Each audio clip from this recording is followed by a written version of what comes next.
আজকে আমরা শিখব একটি স্প্রেডশিট সফটওয়্যারের সাথে স্প্রেডশিট ডাটার সাথে ওয়ার্ড ডকুমেন্টের সংযোগ স্থাপন। স্প্রেডশিট সফটওয়্যার থেকে ওয়ার্কশিট নথির সাথে লিঙ্ক করানো যেতে পারে। একটি স্প্রেডশিট থেকে ডেটাকে প্রস্তুতকরণ নথিতে উপস্থাপন করা যেতে পারে। এছাড়া ওরকমও পাওয়া যেতে পারে যে স্প্রেডশিটে যে কোনো রকম পরিবর্তন হলে সেটি নথিতে প্রতিফলিত হবে। ওয়ার্ড প্রসেসরের মধ্যে এরকম বৈশিষ্ট্য আছে যার দ্বারা বাইরের উৎস থেকে ডেটাকে আমরা লিঙ্ক করতে পারি। তো দেখে নেওয়া যাক। আমি এখানে একটা এক্সেল ফাইলে কিছু ডেটা তৈরি করে রেখেছি, Sunday, Monday, Tuesday, Wednesday, Thursday, Friday. হ্যাঁ, ঠিক আছে। এখানে দেখানো হচ্ছে বিভিন্ন রকম ডেটা দেওয়া আছে, 200, 285, 527, এখানে 258, বিভিন্ন রকম ডেটা আছে। এবার আমরা চাইবো এই যে ডেটাটা আছে সেই ডেটাটাকে আমরা ওয়ার্ড ডকুমেন্টে রাখবো এবং এইখানে যদি কোনো চেঞ্জেস করি আমরা, তাহলে সেই চেঞ্জটা যেন আমরা ওয়ার্ড ডকুমেন্টে সেটা প্রতিফলিত হতে পারে। তাহলে এইভাবে আমরা একটা স্প্রেডশিট ডেটার সাথে ওয়ার্ড ডকুমেন্টের সংযোগ তৈরি করতে পারবো। এটা করতে গেলে তোমাদের কি করতে হবে না, প্রথমে গোটা ডেটাটিকে সিলেক্ট করতে হবে এবং কন্ট্রোল-C টিপে এটাকে কপি করতে হবে। কপি করার পরে একটি ওয়ার্ড ডকুমেন্ট খুলতে হবে। ওয়ার্ড ডকুমেন্টে দেখতে পাচ্ছ তোমরা ওয়ার্ড ডকুমেন্টটি,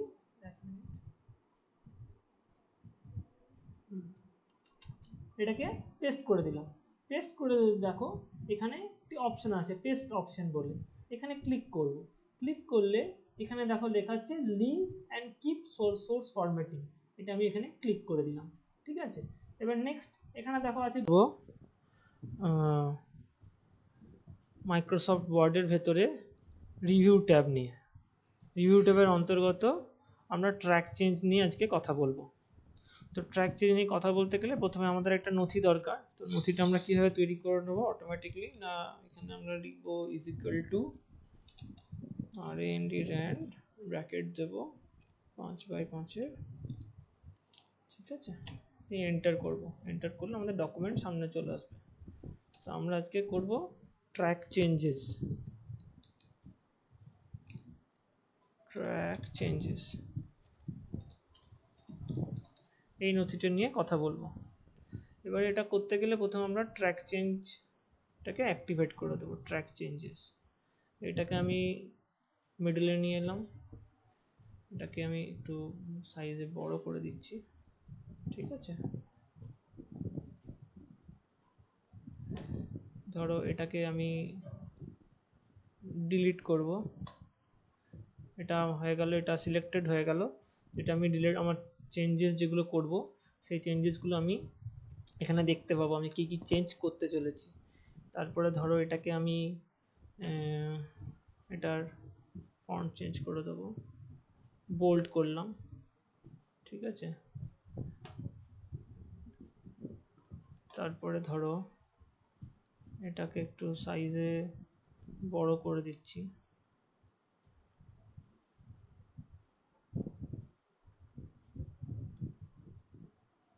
তারপরে ধরো এখানে লেখা আছে ইয়োর ডকুমেন্ট। ইয়োর ডকুমেন্টে আমি একটা কমেন্ট জুড়তে চাইছি, এখানে নিউ কমেন্টে ক্লিক করব। নিউ কমেন্টে ক্লিক করে এখানে লিখে দিলাম কমেন্ট সেকশনে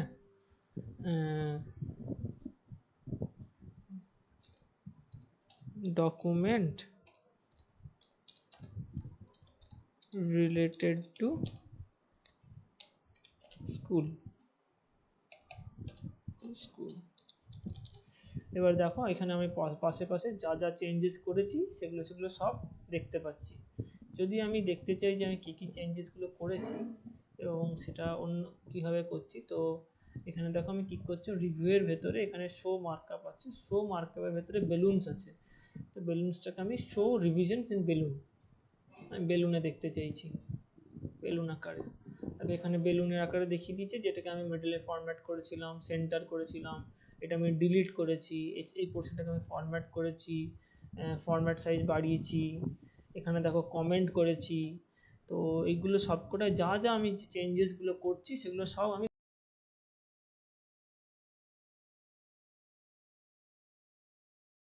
তোমাদের কাছে একটা বিষয় আলোচনা করব, সেটা হচ্ছে কার্যকরীমূলক। কার্যকরীমূলক কাকে বলে? জৈব যৌগের একটা বিশেষ অংশ সেটা হচ্ছে কার্যকরীমূলক। কার্যকরীমূলকের সংজ্ঞায় কি বলা হচ্ছে না, একটি পরমাণু বা একাধিক পরমাণু একত্রে সমষ্টিগতভাবে কোনো অণুতে উপস্থিত থেকে ওই অণুর ভৌত ও রাসায়নিক ধর্মের নিয়ামক হিসেবে কাজ করে, তখন ওই পরমাণু বা পরমাণু পুঞ্জকে কার্যকরী মূলক বলে। তাহলে কার্যকরী মূলক হলো একটি পরমাণু অথবা অনেকগুলি পরমাণু নিয়ে তৈরি একটা একক, যে যে এককটি কোনো জৈব যৌগের অণুতে উপস্থিত থেকে জৈব যৌগটির ভৌত ধর্ম এবং রাসায়নিক ধর্ম নিয়ন্ত্রণ করে। এখানে একটি কথা মাথায় রাখতে হবে যে আমরা বিভিন্ন রকমের যে জৈব যৌগগুলো পাই তার মধ্যে alkane, alkene, alkyne, alcohol, haloalkane, carboxylic acid, aldehyde, ketone, ester, ether, নানা রকম আমরা যৌগের ধারণা পাই। এই সমস্ত যৌগগুলোকে আমরা তাদের কার্যকরী মূলক সম্পর্কে বলতে পারি যে কোন যৌগের কি কার্যকরী মূলক আছে। যেমন ধরো অ্যালকেন, আমরা অ্যালকেনের আগেই দেখেছি অ্যালকেনের ক্ষেত্রে কার্বন কার্বন এক বন্ধন বর্তমান। তাহলে বুঝতেই পারছো যে অ্যালকেন হচ্ছে একটি সম্পৃক্ত হাইড্রোকার্বন যেখানে শুধুমাত্র কার্বন এবং হাইড্রোজেন আছে, এবং আমরা বলতে পারি যে এখানে কার্বন কার্বন এক বন্ধন ছাড়া আর অন্য কোনো নতুন মূলক এখানে নেই। সুতরাং এর কোনো কার্যকরী মূলক নেই, যে কারণে আমরা এখানে উল্লেখ করেছি যে অ্যালকেনের কোনো কার্যকরী মূলক নেই। This is very important. আচ্ছা, অ্যালকিনের ক্ষেত্রে আমরা দেখলাম কার্বন কার্বন ডাবল বন্ড যদি থাকে তাহলে সেটাকে বলা হচ্ছে অ্যালকিন। আমরা পরবর্তীকালে যদি রাসায়নিক ধর্ম দেখি যে এই ডাবল বন্ডটা, মানে আমরা যদি একে হাইড্রোজিনেশন করি, অর্থাৎ হাইড্রোজেন যদি দিই একটা অনুঘটকের উপস্থিতিতে, তাহলে দেখা যাবে এই ডাবল বন্ডটা ভেঙে গিয়ে সিঙ্গেল বন্ড হয়ে গেছে। ডাবল বন্ড ভেঙে গিয়ে সিঙ্গেল বন্ড হয়ে গেছে, এখানে দুটো হাইড্রোজেন পরমাণু কার্বন দুটোর সঙ্গে যুক্ত হয়ে গেছে। তাহলে এক্ষেত্রে ডাবল বন্ড নিশ্চয়ই এই বিক্রিয়াটাতে অংশগ্রহণ করেছিল। তার জন্যে আমরা বলছি তার অ্যালকিনের তাহলে কার্যকরীমূলক কোনটা হবে? Carbon carbon double bond. আবার যদি অ্যালকাইনের কথা বলি, অ্যালকাইন শ্রেণী, সেখানে আমরা দেখেছি কার্বন আর কার্বনের মধ্যে ত্রিবন্ধন বর্তমান। এখন এই ত্রিবন্ধনের যৌগের মধ্যে যদি সেই একই রকমভাবে আমরা হাইড্রোজেন দিই অনুঘটক প্যালাডিয়ামের উপস্থিতিতে, তাহলে পরে কিন্তু দেখা যাবে যে আবারও সেটা সম্পৃক্ত হাইড্রোকার্বনে পরিণত হয়ে গেছে। এখানে দুই অণু হাইড্রোজেন পরস্পরের সঙ্গে যুক্ত হয়েছে, দিয়ে এখানেতে কি দেখতে পাওয়া যাচ্ছে যে আমরা এখানে দেখতে পাচ্ছি যে এটা সম্পৃক্ত হাইড্রোকার্বনে পরিণত হয়ে গেছে। তাহলে অবশ্যই এই কার্বন কার্বন ট্রিপল বন্ডটা হচ্ছে একটা কার্যকরী মূলক। আচ্ছা, আবার দেখো হ্যালো অ্যালকেন। হ্যালো অ্যালকেনটা কি না, অ্যালকেন থেকে যদি আমি একটা হাইড্রোজেনকে আগেই কোনো একটা হ্যালোজেন পরমাণু দিয়ে প্রতিস্থাপন করি, হ্যালোজেন পরমাণু দিয়ে প্রতিস্থাপন করি হাইড্রোজেনকে সরিয়ে দিয়ে, তাহলে কি তৈরি হবে না, একটা কার্বনের সাথে হ্যালোজেনের বন্ধন হবে। তাহলে এটার নাম হচ্ছে হ্যালো অ্যালকেন। এখন যদি আমি এক্স বলি ফ্লুরিন, তাহলে হবে ফ্লুরো অ্যালকেন। যদি ক্লোরিন তাহলে ক্লোরো অ্যালকেন, যদি ব্রোমিন বলি তাহলে ব্রোমো অ্যালকেন, যদি আয়োডিন বলি তাহলে আয়োডো অ্যালকেন। তাহলে এক্ষেত্রে এই যে হ্যালোজেন অ্যাটমটা, এ কিন্তু বাকি যৌগটার যে অংশ রয়েছে তাকে নিয়ন্ত্রণ করছে। যৌগটার রাসায়নিক ধর্ম এই হ্যালোজেন অ্যাটমটার দ্বারাই পরিচালিত হয়। সুতরাং আমরা বলবো এটা একটা কার্যকরী মূলক। অ্যালকোহলের ক্ষেত্রে একই রকমভাবে আমরা বলতে পারি এখানে অ্যালকোহল মূলক OH মূলক আছে, অনেক সময়কে হাইড্রক্সিল মূলকও বলা হয়। এই OH মূলক কার্বনের সাথে সরাসরি যদি যুক্ত থাকে তাহলে এই কার্বনের বাকি অংশটার সমস্ত রাসায়নিক ধর্ম ভৌত ধর্ম এই OH মূলকই নির্ধারণ করে। সেজন্য অ্যালকোহলের ক্ষেত্রে OH-টা হলো কার্যকরী মূলক। আবার কার্বক্সিলিক অ্যাসিডের ক্ষেত্রে আমরা বলছি COOH। Simple example formic acid, তোমরা জানো বিচুটি পাতায় পিঁপড়ের হুলে ফর্মিক অ্যাসিড থাকে। সেই ফর্মিক অ্যাসিডটা একটা জৈব যৌগ। এই ফর্মিক অ্যাসিডের মধ্যে আছে কার্বক্সিলিক অ্যাসিড, যার সংকেত হচ্ছে আমরা যেটা দেখালাম HC ডাবল বন্ড ও সিঙ্গল বন্ড OH। পার্টিকুলার এই C ডাবল বন্ড ও সিঙ্গল বন্ড ও সিঙ্গল বন্ড H, এই বন্ডটা বা এই যে গ্রুপ অফ অ্যাটমস, একটা কার্বন দুটো অক্সিজেন বা একটা হাইড্রোজেন মিলে যে গ্রুপটা তৈরি করলো, সেই গ্রুপটাই কিন্তু কার্বক্সিলিক অ্যাসিডের রাসায়নিক ধর্মের নিয়ন্ত্রক বা নিয়ামক। সেই জন্যে আমরা সংজ্ঞাতে যেটা প্রথমেই বলেছি যে একটি পরমাণু বা একাধিক পরমাণু সমষ্টিগতভাবে কোনো অণুতে উপস্থিত থেকে অণুর ভৌত ও রাসায়নিক ধর্মের নিয়ামক হিসেবে কাজ করে, তখন ওই পরমাণু বা পরমাণু পুঞ্জকে আমরা কার্যকরী মূলক বলবো। এটা খুব গুরুত্বপূর্ণ বিষয়, ভালো করে তোমরা কিন্তু মুখস্থ করবে। আচ্ছা, এরপরে আমরা এখানে টেবিলে দেখে দেখাচ্ছি যে কতগুলো এরকম কার্যকরী মূলক, যেমন অ্যালকোহলের ক্ষেত্রে আমরা বলতে পারি হাইড্রক্সিল মূলক, যেটাকে আমরা বললাম অ্যালকোহল মূলকও বলতে পারি, যার গঠন সংকেত দেখালাম সিঙ্গেল বন্ড ও সিঙ্গেল বন্ড এইচ। এর উদাহরণ মিথাইল অ্যালকোহল বা মিথানল, ইথাইল অ্যালকোহল বা ইথানল, প্রোপাইল অ্যালকোহল বা প্রোপানল। এগুলো সব তোমরা মুখস্থ করবে ভালো করে। Aldehyde, this is very important, একটা আনাদার গ্রুপ। এখানে আমরা দেখতে পাচ্ছি কার্বন অ্যাটম একবার হাইড্রোজেনের সাথে যুক্ত হয়েছে এক বন্ধনের সাহায্যে, অক্সিজেনের সাথে যুক্ত হয়েছে দ্বিবন্ধনের সাথে। তার কারণটা কি বলতো? না, অক্সিজেনের যোজ্যতা 2, তাই ও দুবার বন্ধন করতে পারে। হাইড্রোজেনের যোজ্যতা 1, তাই ও একবার বন্ধন করতে পারে। তাহলে এই পার্টিকুলার যে আমরা স্ট্রাকচারটা দেখতে পেলাম, সি ডাবল বন্ড ও এবং হচ্ছে একটা সিঙ্গেল বন্ড হাইড্রোজেন, এখানে এই কার্বন, হাইড্রোজেন এবং অক্সিজেন মিলে যে একত্রিত হয়ে যৌগটার মধ্যে রাসায়নিক ধর্ম নিয়ন্ত্রণ করছে, সেজন্য একে আমরা বলবো একটি কার্যকরী মূলক। উদাহরণ দিয়েছে ফর্মালডিহাইড, অ্যাসিটালডিহাইড, প্রোপিওনালডিহাইড। আচ্ছা, তেমনি কিটোনের ক্ষেত্রে কার্বনের সাথে অক্সিজেনের ডাবল বন্ড আছে, কার্বনের যোজ্যতা 4, তাই 4 যোজ্যতা পূরণ করার জন্য আরও দুটো সে সিঙ্গেল বন্ড করেছে। তো এখানে এই গ্রুপটাকেও আমরা বলবো একটা কার্যকরী মূলক। সাধারণত অ্যাসিটোন, দেখো এই দুটো হাতে যদি CH3 যোগ করে দিই, তাহলে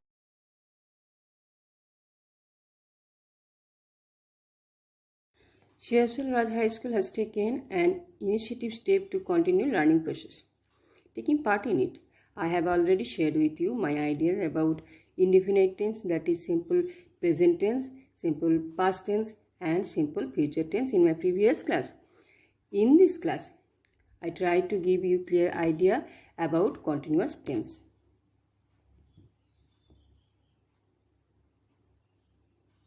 Here is the chart. Tense is divided into 4 categories: simple present tense, continuous tense, perfect and perfect continuous tense. Present tense, today we will discuss present continuous tense, past continuous tense and future continuous tense. Now, what continuous means? The word continuous means, grammatically it means that in dictionary you can see that it is an adjective which means without interruption. কিন্তু grammatically আমরা এইখানে টেন্সের ক্ষেত্রে কি means করছি, যে an action going on without interruption, একটা action কোনো ইন্টারাপশন ছাড়া, কোনো বাধাপ্রাপ্ত না হয়ে যদি কন্টিনিউ করে তাহলে সেটা বা চলতে থাকে, তাহলে সেটাই হচ্ছে continuous tense.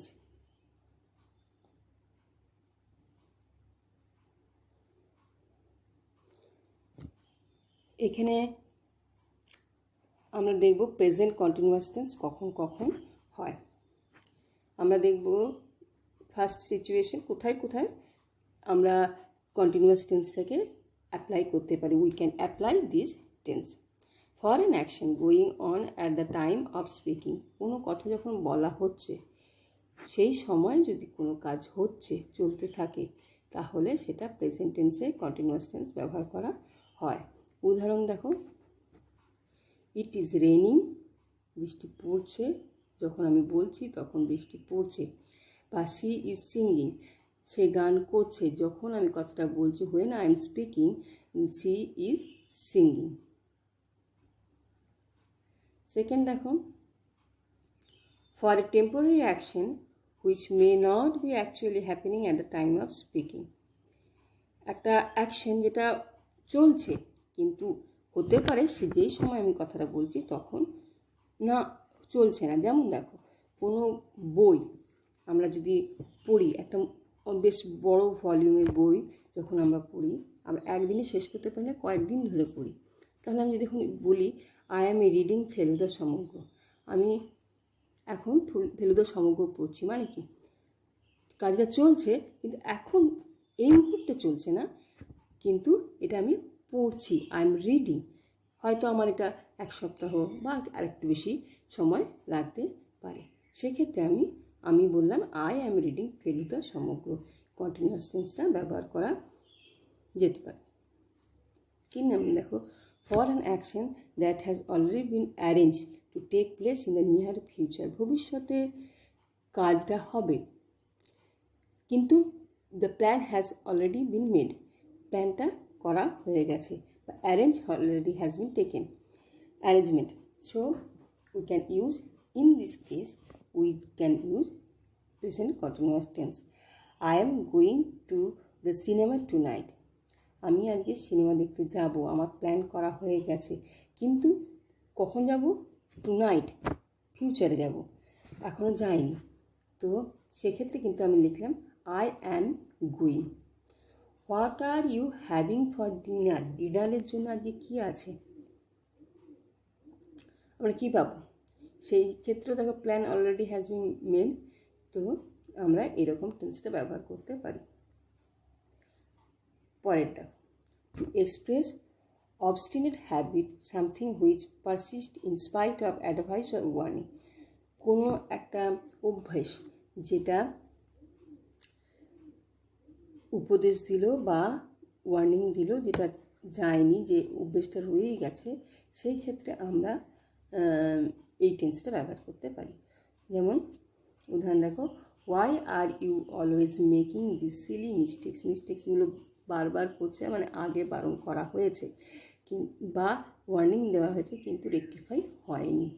Obstinate habit, why are you always making this silly mistake, বা I am always losing my pen, আমার পেন হারিয়ে যাওয়া, এটা আমার অভ্যেস।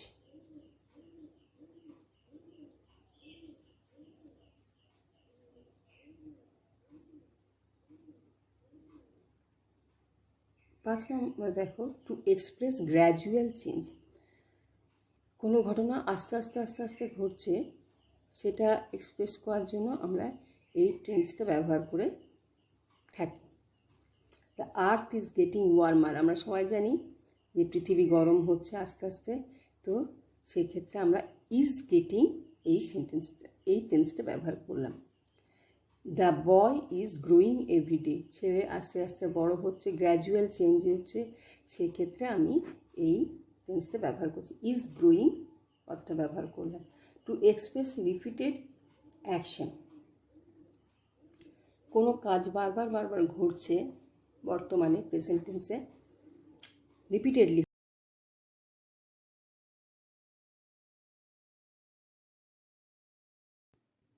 হ্যালো, আমি রণজিৎ রক্ষিত, রানীগঞ্জের শিয়ারশোল রাজ উচ্চ বিদ্যালয় ইতিহাস বিভাগের আংশিক সময়ের শিক্ষক। সারা বিশ্বে ভয়ঙ্কর করোনা ভাইরাসের করাল গ্রাসে আজ আমরা সকলে গৃহবন্দী ও সামাজিক দূরত্ব বজায় রেখে কাজ করে চলেছি। বিদ্যালয় যেহেতু বন্ধ, তাই পঠন পাঠন ব্যবস্থাকে সচল রাখার জন্য শিক্ষার্থীদের সুবিধার্থে অনলাইন ক্লাসের ব্যবস্থা করা হয়েছে। আমার প্রিয় ছাত্ররা, আজ আমরা দশম শ্রেণীর ইতিহাস বিষয়ের 3য় অধ্যায়ের যে বিষয়টি রয়েছে প্রতিরোধ ও বিদ্রোহ বৈশিষ্ট্য বিশ্লেষণ, তার একটি টপিক নিয়ে আলোচনা করব। তাহলে আজ আমাদের আলোচনার বিষয় হলো ঔপনিবেশিক অরণ্য আইন ও সেই বিষয়ে আদিবাসী জনগণের প্রতিক্রিয়া। 1757 খ্রিস্টাব্দে পলাশির যে যুদ্ধ হয়েছিল, তারপর থেকে ভারতে ইংরেজ ইস্ট ইন্ডিয়া কোম্পানি 19 শতকের শেষ ভাগ পর্যন্ত এখানকার জমিদার মহাজন শ্রেণীদের নিয়ে কৃষক, শ্রমিক, কারিগর, উপজাতি প্রভৃতি সম্প্রদায়ের ওপর শোষণ অত্যাচার চালায়। 1793 খ্রিস্টাব্দে সেই সময়কার যিনি ভারতের গভর্নর জেনারেল ছিলেন, সেই লর্ড কর্নওয়ালিস বাংলায় চিরস্থায়ী বন্দোবস্ত চালু করেন। এর ফলে নতুন যে জমিদার শ্রেণীগুলির সৃষ্টি হয়, তাদের হাতে এই সমস্ত কৃষক, উপজাতি সম্প্রদায়ের মানুষগুলোর দুর্দশার শেষ ছিল না। এমনকি মহাজন, দোকানদার, পুলিশ, সরকারি আমলারাও আদিবাসীদের শোষণ অত্যাচার করতে থাকে এবং বেগার খাটাতে থাকে। বাদ যায়নি খ্রিস্টান মিশনারিরাও, তারাও তাদের প্রচলিত ধর্মবিশ্বাসে আঘাত করে। তাহলে আমরা দেখব যে স্বভাবতই দিকুদের অর্থাৎ বহিরাগতদের, যাদের আদিবাসীরা দিকু বলতো, তাদের প্রতি আদিবাসী ও স্থানীয় নিম্নবর্গীয়দের ঘৃণার মাত্রা বৃদ্ধি পেয়েছিল। শুধু তাই নয়, ঔপনিবেশিক ব্রিটিশ সরকার অরণ্য আইন পাশ করে আদিবাসীদের স্বাভাবিক অরণ্যের অধিকার কেড়ে নিয়েছিল। ফলে আদিবাসী ও কৃষক সম্প্রদায় ক্ষুব্ধ হয়ে ব্রিটিশ সরকার ও জমিদার শ্রেণীর বিরুদ্ধে আন্দোলন গড়ে তোলে। এবার আমরা দেখি যে এই যে কৃষক, উপজাতি বা আদিবাসী যে বিদ্রোহগুলো, সেগুলো আলোচনা করার আগে আমাদের বিদ্রোহ, অভ্যুত্থান ও বিপ্লবের অর্থ জেনে নেওয়া দরকার। কারণ ভারতের আদিবাসীদের যে বিক্ষোভ, সেটা বিভিন্ন জায়গায় বিভিন্ন রূপ দেখা দিয়েছিল। এই বিক্ষোভ কোথাও বিদ্রোহ, কোথাও অভ্যুত্থান, আবার কোথাও বিপ্লবী চরিত্র ধারণ করেছিল। তাহলে স্বাভাবিকভাবেই আমাদের মনে প্রশ্ন উঠতেই পারে যে বিদ্রোহ, অভ্যুত্থান ও বিপ্লব এই কথাগুলির মধ্যে পার্থক্য কী?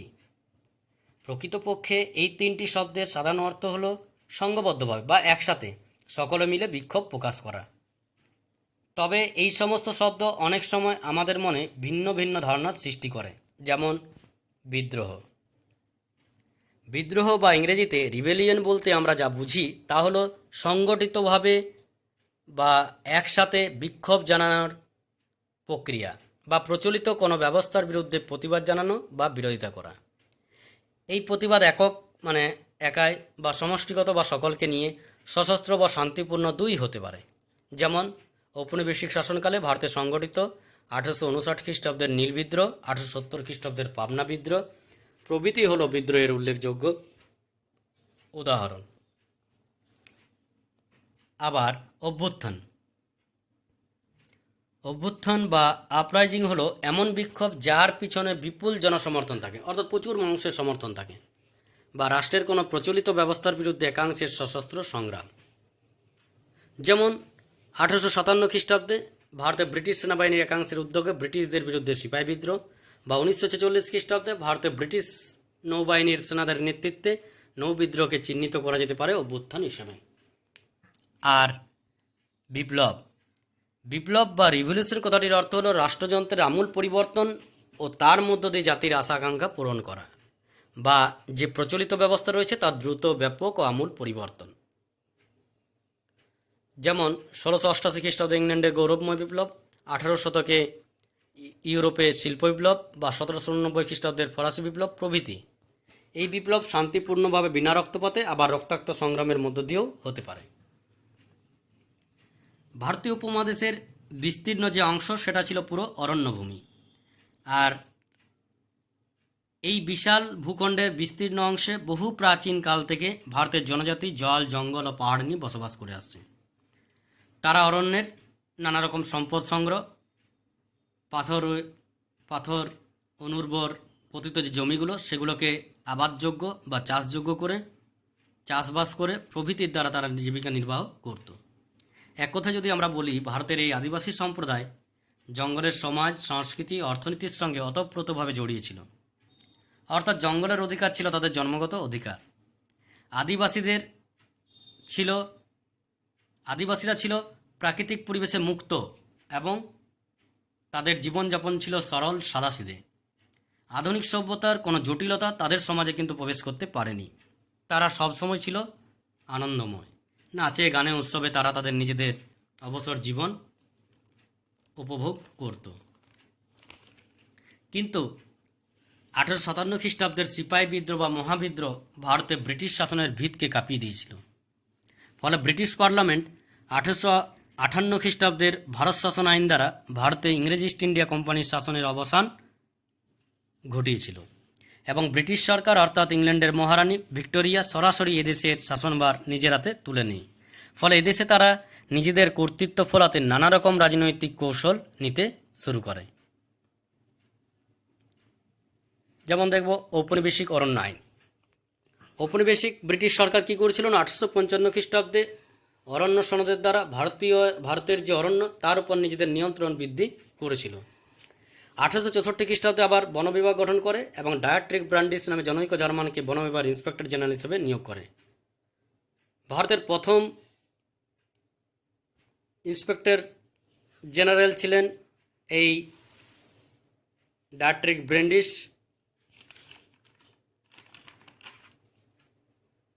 এবার আমরা দেখব যে 1865 খ্রিস্টাব্দে ঔপনিবেশিক ব্রিটিশ সরকার প্রথম ভারতীয় অরণ্য আইন পাস করছেন। 1869 খ্রিস্টাব্দে ফরেস্ট সার্ভিস গঠন করে। 1878 খ্রিস্টাব্দে আবার দ্বিতীয় ভারতীয় অরণ্য আইন পাস করে।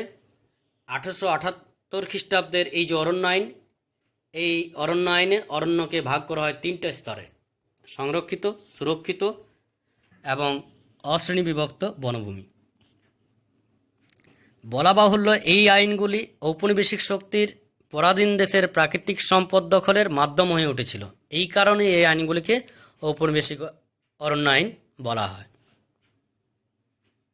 এবার আমরা দেখি যে এই যে ঔপনিবেশিক অরণ্য আইনগুলো, এগুলো পাশের প্রধান উদ্দেশ্য কী ছিল না, ভারতে অরণ্য আইন পাশের প্রধান উদ্দেশ্য ছিল এখানকার যে বনাঞ্চলগুলি তার উপর ঔপনিবেশিক কর্তৃত্ব বৃদ্ধি করা।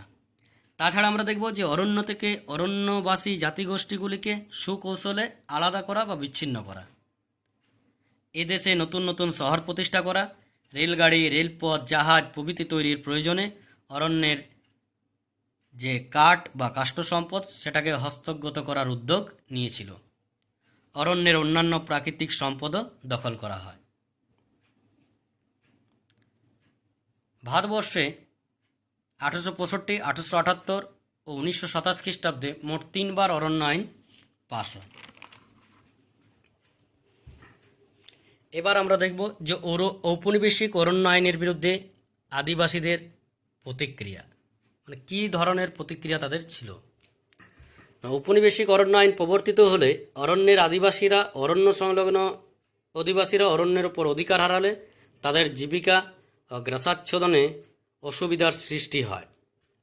ফলে কৃষক ও উপজাতি ও আদিবাসী সম্প্রদায়গুলো ঔপনিবেশিক ব্রিটিশ সরকারের উপর প্রচণ্ড ক্ষুব্ধ হয়ে বিদ্রোহের পথে পা বাড়ায়, যার মধ্যে উল্লেখযোগ্য ছিল চুয়াড় বিদ্রোহ, কোল বিদ্রোহ, সাঁওতাল বিদ্রোহ, মুন্ডা বিদ্রোহ, ভিল বিদ্রোহ প্রভৃতি। তাহলে আজ এখানেই আমরা শেষ করছি। পরের ক্লাসে বা ভিডিওতে আমরা এই বিদ্রোহগুলি নিয়ে আলোচনা করব। তোমরা সবাই বাড়ির ভেতর সুস্থ স্বাভাবিক থেকো ও বাড়ির সকলকে ভালো রেখো এবং সামাজিক দূরত্ব বজায় রেখে বাড়ির মধ্য থেকে করোনা ভাইরাসের মোকাবিলা করে নিজেকে, অপরকে ও দেশকে রক্ষা করো। ধন্যবাদ।